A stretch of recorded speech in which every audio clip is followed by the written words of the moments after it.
करीब 30 साल बाद भारत में एक ऐसा शख्स कदम रखने वाला है जो कभी तो पाकिस्तान का दोस्त हुआ करता था, लेकिन अब पाकिस्तान को बर्बाद करने की कसम खा चुका है।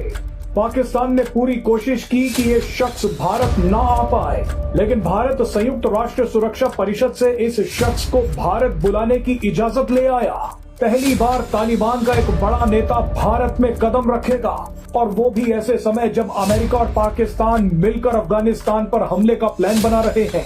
जिस समय डोनाल्ड ट्रंप असीम मुनीर और शहबाज शरीफ को अमेरिका बुला रहे हैं, उसी समय असीम मुनीर, शहबाज शरीफ और पाकिस्तान का सबसे बड़ा दुश्मन अमीर खान मुत्ताकी भारत में कदम रख रहा है। So it means कि नरेंद्र मोदी जो है वो कामयाब हो गए हैं पाकिस्तान और तालिबान के बीच में दरारें डालने के लिए। वैसे आज सरप्राइज मिला है मोदी नवाज इंडियन मीडिया की जानिब से कि अगर गुज़िश्ता 10 सालों में क्या हुआ, इस पर बात करने से कबल ये बताना अहम तरीन है। अमीर खान मुत्ताकी अफगानिस्तान की तालिबान सरकार के विदेश मंत्री हैं, जो 9 अक्टूबर को भारत आएंगे। भारत आकर मुत्ताकी विदेश मंत्री एस जयशंकर और NSA अजीत डोभाल से मिलेंगे। तालिबान के सबसे बड़े नेता का NSA अजीत डोभाल से मिलना पाकिस्तान की कुंडली के लिए अच्छा नहीं है। मुत्ताकी 9 अक्टूबर से 16 अक्टूबर तक भारत में रहेंगे। सोचिए इतने लंबे समय तक भारत में क्या क्या प्लानिंग होगी। करीब 30 साल बाद भारत इस तरह से तालिबान के संपर्क में होगा। मजे की बात देखिए कि अमीर खान मुत्ताकी को अगस्त में ही भारत आना था, लेकिन पाकिस्तान ने संयुक्त राष्ट्र सुरक्षा परिषद से इसकी शिकायत कर दी थी, जिसके बाद अमीर खान मुत्ताकी को अपनी यात्रा टालनी पड़ गई। लेकिन अब भारत उसी संयुक्त राष्ट्र सुरक्षा परिषद से मुत्ताकी को भारत लाने की इजाजत ले आया। जानकारी के लिए बता दें कि मुत्ताकी को अफगानिस्तान से बाहर यात्रा करने के लिए सुरक्षा परिषद की औपचारिक मंजूरी की जरूरत होती है। उन पर सुरक्षा परिषद ने यात्रा प्रतिबंध लगाया हुआ है। बिना सुरक्षा परिषद की इजाजत के बिना मुत्ताकी कहीं भी यात्रा नहीं कर सकते, लेकिन अब वो भारत आ रहे हैं। तालिबान के नेता मुत्ताकी का भारत आना पाकिस्तान के लिए डेथ वारंट से कम नहीं है। जफर हिलाली साहब हमारे साथ हैं और बड़ी इंपॉर्टेंट कन्वर्सेशन हो रही है इंडियन चैनल्स पे। I am ashamed. मैं तो इनके कॉन्डक्ट पे तो हैरान हो गया हूँ। I am shocked. माने हिंदुस्तान, ऐसा लगता है कि ये हिंदुस्तान का एजेंट है। तालिबान पाकिस्तान के पीछे हाथ धोकर पड़ा है। 2021 में अफगानिस्तान की सत्ता में आने के बाद से ही तालिबान लगातार पाकिस्तान पर हमले कर रहा है। तालिबान के बड़े बड़े नेता बयान दे रहे हैं कि पाकिस्तान को खत्म करना ही सच्चे मुसलमान का ईमान है। तालिबान के कंट्रोल वाला अफगानिस्तान उन पहले कुछ देशों में शामिल था जिन्होंने पहलगाम हमले की निंदा की थी, और अब पाकिस्तान को बर्बाद करने के लिए तालिबान भारत आ रहा है। अमीर खान मुत्ताकी का भारत आना इसलिए भी महत्वपूर्ण है क्योंकि कुछ दिन पहले डोनाल्ड ट्रंप ने ऐलान किया था कि वो अफगानिस्तान के बगराम एयरबेस पर दोबारा कब्जा करेंगे। इस एयरबेस को 2021 में अफगानिस्तान छोड़ते वक्त अमेरिकी सेना ने खाली कर दिया था, लेकिन तालिबान ने धमकी दी है कि अगर बगराम एयरबेस की तरफ किसी ने आंख उठाई तो उसको छोड़ा नहीं जाएगा। फिर और इसी दौरान ये खबर भी सामने आई है कि इंडिया ने अफगानिस्तान के वजीर खारजा अमीर खान मुत्तकी को बुला लिया है। अब वो कोशिश करेंगे कि किसी भी तरह पाकिस्तान को लेट डाउन दिखा सकें, इस वजह से वो कोई ना कोई शरारत कर सकते हैं। तो इसलिए पाकिस्तान को इस महाज के ऊपर अलर्ट तो बहरहाल रहना होगा। ऑडियंस को बताया था कि अल्लाह ना करे कभी ऐसा दिन ना आ जाए फौज और अवाम आमने सामने हो जाए, और चौसा कश्मीर में हुई है फौज और अवाम आमने सामने। क्यों मैं डरूं, क्यों झूठ बोलूं? फौज और अवाम आमने सामने हुई है, इवन के पुलिस आमने सामने हुई है। कई पुलिस वाले मर गए, कई सिविलियन मर गए। कौन पूरा करेगा उनकी जाने, मुझे आप बताएं। वो पुलिस वाले माफिया मांग रहे हैं, लोग उन्हें मार रहे हैं। वो लोग माफिया मार रहे हैं कश्मीर के बीच में, और पुलिस वाले उन्हें मार रहे हैं। बहुत से लोग अपनी जानों से हाथ धो बैठे। सिर्फ ये गुनाह है कि अपना हक मांग रहे हो यार। तो आपसे रिक्वेस्ट है कि ये दिन रात मेहनत करता है। इन्विटेशन एक गवर्नमेंट को, तो इसके माने आप उसको रिकॉग्नाइज कर रहे हैं। आपने सोच रहा था कि कम से कम हम लोगों को एक प्रोटेस्ट करना चाहिए, ये कम से कम कुछ करें।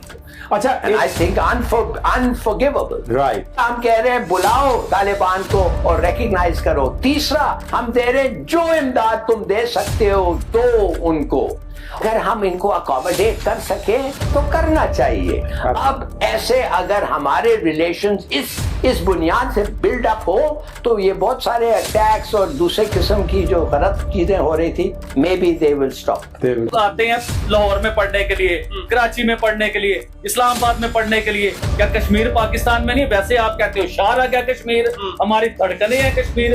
तो भाई उस कश्मीर की तरक्की किसने करानी है? भाई वो आपने ही करवानी है जिनकी शार आ गया।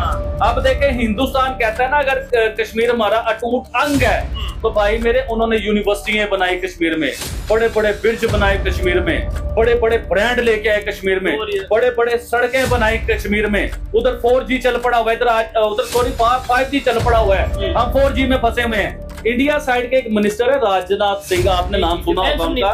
उन्होंने एक स्टेटमेंट दी थी, मेरे ज़हन में आ गई, वो मैंने सुनी थी उनकी स्टेटमेंट। उसमें उन्होंने कहा था कि कश्मीर जो है ना, पाकिस्तान को या इंडिया को कश्मीर के साथ जंग करके कश्मीर लेने की जरूरत नहीं है, क्योंकि उधर के लोग खुद ही जो है ना एहतजाज कर करके कश्मीर हमारे हवाले कर देंगे। इंडिया साइड कश्मीर में आपने सुना होगा कि मोदी कई बार कश्मीर गए, कश्मीर के लोगों के मसले मसाइल सुने। मुझे आप बताएं कितने सालों में कितनी बार हमारा वजीर आजम कश्मीर में गया? मुझे आप एक बार बता दें कितनी बार हमारा सदर कश्मीर में गया? जाके लोगों के बीच में बैठा हो, लोगों के मामला सुने हो, एक बार भी नहीं गया होगा। और भाई हम जंगों के हक में नहीं है, हम कभी नहीं चाहते जंग हो, पूरी दुनिया में कहीं भी जंग ना हो। हम तो वो लोग हैं यार, हम तो जंग चाहते ही नहीं। कि देखे जंग होगी तो क्या होगा? बम चलेगा, गोली चलेगी, मिसाइल चलेगा। उस मिसाइल की लहर में जो आएगा वो कौन है? वो इंसान है, आम सिविलियन है, बच्चे हैं, औरतें हैं, बूढ़े हैं। हम तो इंसानियत की बात करने वाले लोग हैं यार। हम पाकिस्तान के ऊपर सफारती सतह के ऊपर या जंगी मैदान के अंदर किस किस्म की जो जारियत है वो की जाती है। आप उस मुल्क के साथ जाइए, आप उनके साथ रहनुमाओं के साथ खड़े हुए स्टैंड कीजिए, इज़हार यकजहती कीजिए, तो फिर ये मामला पाकिस्तान को सफारती सतह के ऊपर तशवीश में मुब्तला करता है और पाक आपसे कहाँ पर स्टैंड करते हुए नजर आएंगे। तो इसलिए ये पाकिस्तान के लिए यकीनन एक खदशा है और पाकिस्तान इसके ऊपर तहफ़्फ़ुज़ात का इज़हार करता रहा, क्योंकि सो इट मीन्स कि नरेंद्र मोदी जो है वो कामयाब हो गए हैं पाकिस्तान और तालिबान के बीच में दरारें डालने के लिए। और जारी बात है, इसमें तालिबान ने वो स्पेस दी है इंडिया को अक्टूबर से 16 अक्टूबर के बीच में। सो ये जो विजिट है ये अफगान तालिबान की तरफ से यहाँ पे पहुँचना बड़ी इम्पोर्टेंट है हम तो इसको बहुत इम्पोर्टेंट देखते हैं। और सुनने में आ रहा है वो रशिया भी जा रहा है, शायद इंडिया जो है वो रशिया के साथ मिलके कोई इंडिया रशिया तालिबान कोई ऐसा फ्रेमवर्क बनाना चाहता है और उसको इस चीज़ का पता है कि यार ये ज़रूरी है। सो मुझे ऐसे लगता है कि कहीं ना कहीं पे तालिबान जो है now they will be working closely with India, you know. ये तो ये बहुत ही इम्पोर्टेंट विजिट है हमारे लिए for Pakistan. This is a very significant visit, ये याद रखिए। अगर आपको वीडियो पसंद आए तो चैनल को सब्सक्राइब करें और बेल आइकन को जरूर दबाएं ताकि आपको ऐसे ही लेटेस्ट वीडियो की नोटिफिकेशन मिलती रहे। Thank you for watching. मैं हूं विवेक, मिलते हैं नेक्स्ट वीडियो में। Stay updated and stay safe.